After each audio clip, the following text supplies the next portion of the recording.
Europe 1, 6h34, les représentants des personnels médicaux hospitaliers vont être reçus aujourd'hui au ministère de la Santé. Oui, le ministre Frédéric Valletoux veut mettre fin aux violences sexistes et sexuelles à l'hôpital. La vague MeToo déclenchée par les accusations de l'infectiologue Karine Lacombe contre l'urgentiste Patrick Pelloux ont mis au jour des dizaines de témoignages des médecins, infirmières, aides-soignantes qui confient être la cible de prédateurs au sein même de l'hôpital. Et c'est aussi le cas des femmes de ménage, comme le montre ce témoignage recueilli par Charles Lhuillier.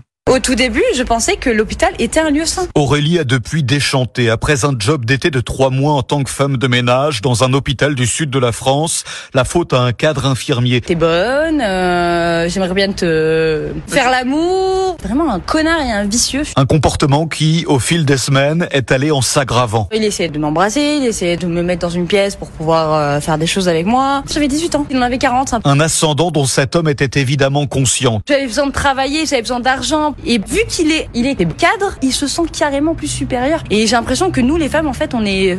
Pour ne rien arranger, une omerta régnait dans cet hôpital. J'ai dit, écoutez, c'est pas normal que je me fasse dire des choses comme ça. Mais là, les collègues de l'hôpital, ils s'en foutaient, en fait. C'est pas normal en tant que femme de se dire, on n'est pas entendu. Aurélie qui, face à ce manque de soutien et l'attitude de ce supérieur, a préféré définitivement quitter l'hôpital et renoncer à sa principale vocation de l'époque, les études d'infirmière. Charles Lhuillier, correspondant d'Europe 1 en Occitanie.